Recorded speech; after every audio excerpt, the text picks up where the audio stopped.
आपके यहाँ के सांसद ने एक बहुत घृणित वक्तव्य दिया। मुझे इस बात की बहुत चिंता है कि वो हिंदुस्तान के सर्वोच्च सदन में बैठता है और वह व्यक्ति आतंकवादियों की भाषा बोलता है। यह निंदनीय है। वो पूछ रहा है कि कहाँ उन्होंने धर्म पूछ के किया, इसका क्या सबूत है। अरे जब वो पीड़ित बहनें खुद बोल रही है, जो प्रत्यक्षदर्शी है, जिनके सामने पूछा गया और उनके सामने उनका सिंदूर पहुंच लिया, उनके ज़िंदगी बर्बाद करने का काम किया, उनके पति को मार दिया, वो बहन कह रही है इससे ज़्यादा और क्या चाहिए। जबकि आतंकवादी कहता है कि हमने ऐसा नहीं किया। तो आतंकवादी की भाषा आपका सांसद बोलता है, वो निंदनीय है। मैं कांग्रेस पार्टी से भी आह्वान करना चाहूँगा कि ऐसे जो युद्ध के समय दुश्मन की भाषा जो बोलता है वो इस देश का राष्ट्रभक्त नहीं हो सकता। अपने विचार करने की ज़रूरत है कांग्रेस को। यदि कांग्रेस अपने इस सांसद को पार्टी से बाहर नहीं निकालती है तो ये माना जाएगा कि कांग्रेस का भी वही वर्डिक्ट है। तभी तो ऐसी भाषा बोलता है कि उन्होंने नहीं पूछा, उन्होंने धर्म नहीं पूछा। ये भाषा कौन बोलता है? वो थे क्या? सांसद मौजूद थे क्या वहाँ पर? सांसद वहाँ मौजूद नहीं थे। तो मौजूद तो थे आतंकवादी और मौजूद थे जो पीड़ित पक्ष। इन दो के अलावा तीसरा तो जानता नहीं है कि वहाँ क्या पूछा था और क्या नहीं पूछा था। वो कैसे ये भाषा बोल सकता है कोई व्यक्ति? तो क्या उनकी दोस्ती है? क्या उनकी साठगांठ है? मैंने ये प्रश्न किया। मैंने ये नहीं कहा है कि वो साठगांठ है। मैं ये कह रहा हूँ कि वो ऐसा पूछ रहा है तो इसका मतलब क्या है, मैं ये पूछ रहा हूँ। तो और निंदनीय है। मैं तो सोचता हूँ कि वो राष्ट्रभक्त नागरिक नहीं हो सकता जो ऐसी भाषा बोलता है। भारत पाक युद्ध नहीं था, ये आतंकवादी केंद्रों को ध्वस्त करने का एक ऑपरेशन सिंदूर अभियान था। ये आप सब जानते हैं कि हमारे देश में आतंकवादी गतिविधियां पाकिस्तान प्रायोजित हो रही है और काफी लंबे समय से हम झेलते रहे हैं। निर्दोष नागरिकों की हत्या आतंकवादी कायरतापूर्ण तरीके से, हथियार जिसके पास नहीं है ऐसे लोगों को टारगेट करके और उनको मारता रहा। अभी पहलगाम में जो कुछ भी हुआ वो एक पर्यटक थे, उन पर्यटकों को जाति पूछकर, धर्म पूछकर और उनको मारा गया। कई बहनों के सिंदूर पहुंच दिए। ऐसी दुखद घटना हुई थी। तो उसके बाद में हमारे राष्ट्रीय नेतृत्व में देश के प्रधानमंत्री नरेंद्र भाई मोदी जी ने यह तय किया कि आतंकवाद को नेस्तनाबूद करना बहुत जरूरी है और इसके लिए उन्होंने पहले सर्च ऑपरेशंस किए। वहाँ छानबीन करके जो कुछ भी अराष्ट्रीय व्यक्ति वहाँ पर पकड़ा गया उस सबको और सबक सिखाने का काम हमारी सेना ने किया।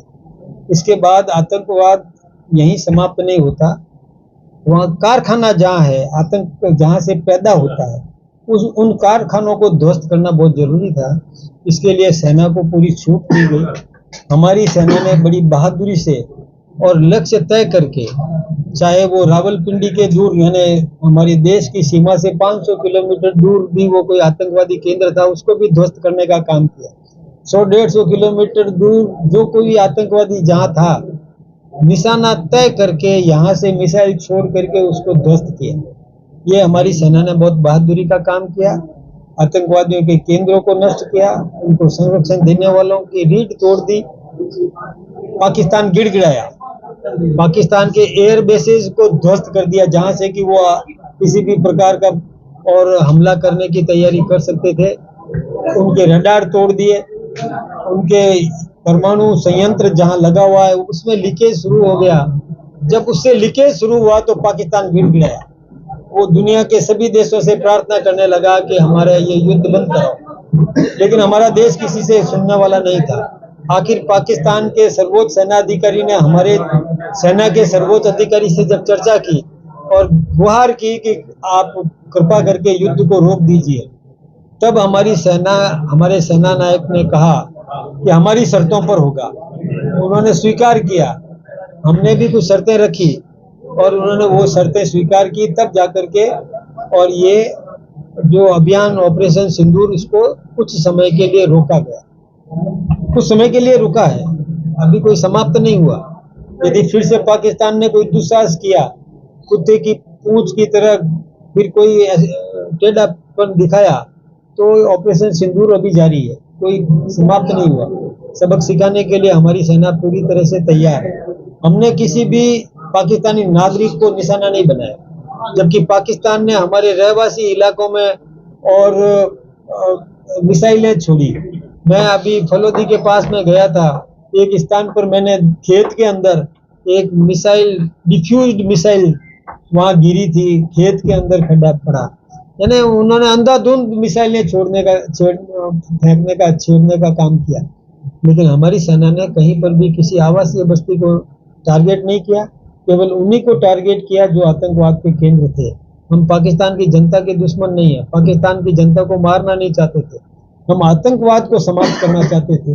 निर्दोष नागरिकों की हत्या जो करता है, हम उनको ध्वस्त करना चाहते थे।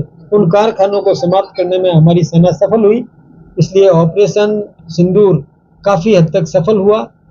जब पाकिस्तान ने रिक्वेस्ट की तो उस पर भारत ने एक बार रोक लिया और शर्तें ये कि और कोई आतंकवादी जो छुपा हुआ है उसको सरेंडर करेंगे, और आतंकवादी कोई गतिविधि आज के बाद कभी हुई तो हम उसको युद्ध की श्रेणी में लेंगे और फिर छोड़ेंगे नहीं, ऐसा तय करके और अभी रुका है। लेकिन मैं अभी निकला हूँ कि हमारे इलाके की जनता का प्लस यानी कोई प्रिय अप्रिय कोई घटना हुई हो उसकी जानकारी ले लें, उत्साहवर्धन कर दें। हमारी जनता प्रशासन के साथ, सेना के साथ किस प्रकार से सहयोग कर रही है उसका हमने आकलन भी किया। मुझे इस बात की बहुत खुशी है कि सेना के साथ हमारी जनता जुड़ी हुई है। हमारी जनता ने भी प्रार्थना की मंदिरों में जाकर कि हमारा सैनिक सुरक्षित रहे, हमारा सैनिक सफल हो, अपने मिशन में कामयाब हो। इस प्रकार की प्रार्थना हमारे सैनिक, हमारे देश के नागरिकों ने भी की। तो मुझे इस बात की बहुत खुशी है, जब सैनिकों को ये पता चला कि जनता हमारे साथ जुड़ी है, हमारे लिए प्रार्थना कर रही है, तो इन सैनिकों ने हमें बुलाया। आज हम उन बीएसएफ के उस पूरी जो कमांडेंट के साथ में, पूरी कमांड के साथ हम मिले, उनसे रूबरू भी हुए, उनके साथ चाय नाश्ता भी लिया, उनके साथ सलामी भी दी, सलामी भी ली, ये सब चर्चाएं उनके साथ में की।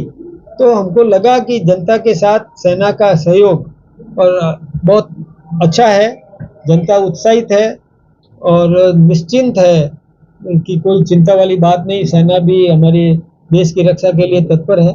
ये सब अभियान उसी का हिस्सा है। अभी हम राष्ट्रभक्ति का जज्बा पैदा करने के लिए तिरंगा यात्रा करने वाले हैं और राजनीति निरपेक्ष यात्रा है, इसमें कोई भी दल का व्यक्ति सम्मिलित हो सकता है। हम कोई बीजेपी का झंडा नहीं लगा रहे हैं, बीजेपी का नारा नहीं लगा रहे हैं, हम केवल तिरंगा झंडा लेकर के और राष्ट्रभक्ति का भाव, भारत माता की जय और वंदे मातरम, यही नारा लगेगा। इसके अलावा कोई नारा वहां पर लगने वाला नहीं है।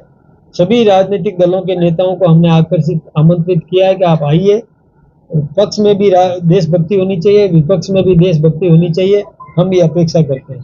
आपके यहाँ के सांसद ने एक बहुत घृणित वक्तव्य दिया, मुझे इस बात की बहुत चिंता है कि वो हिंदुस्तान के सर्वोच्च सदन में बैठता है और वह व्यक्ति आतंकवादियों की भाषा बोलता है, ये निंदनीय है।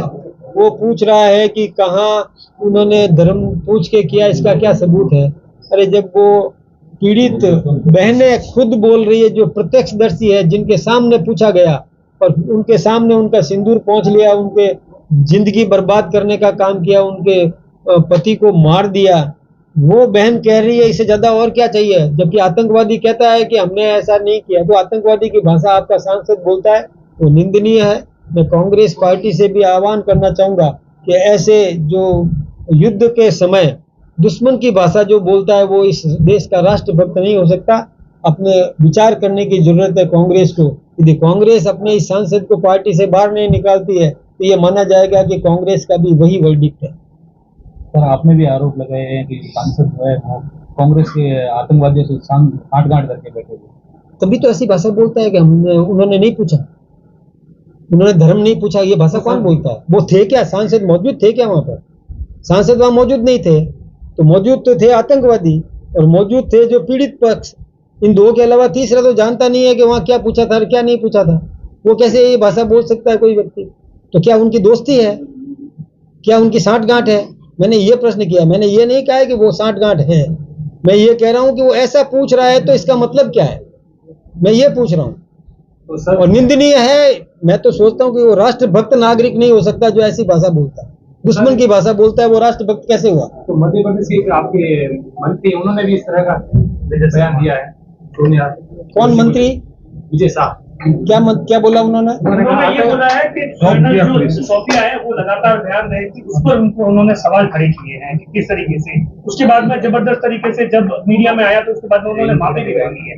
उन्होंने मंत्री का बयान दिया तो सचिन पायलट ने सीधे तौर पर ये कहा है कि उन्हें तुरंत तरीके से बर्खास्त करना चाहिए। कि सांसद ने बोला मुझे इसकी जानकारी नहीं। मंत्री है आपकी सरकार। हाँ, मुझे जानकारी नहीं। और ऐसा कोई बोले ये ठीक बात नहीं। सीज फायर को लेकर अमेरिका की बार-बार मित्र के बयान है, उसको लेकर आप क्या बताएंगे? हमने किसी की मध्यस्थता स्वीकार नहीं की और मध्यस्थ नहीं चाहिए। हम सक्षम है, हमारा नेतृत्व तो सक्षम है। आपने प्रधानमंत्री जी का भाषण सुन लिया होगा कि किस बहादुरी के साथ में एक सैनिक की तरह उन्होंने देश की जनता को संबोधित किया।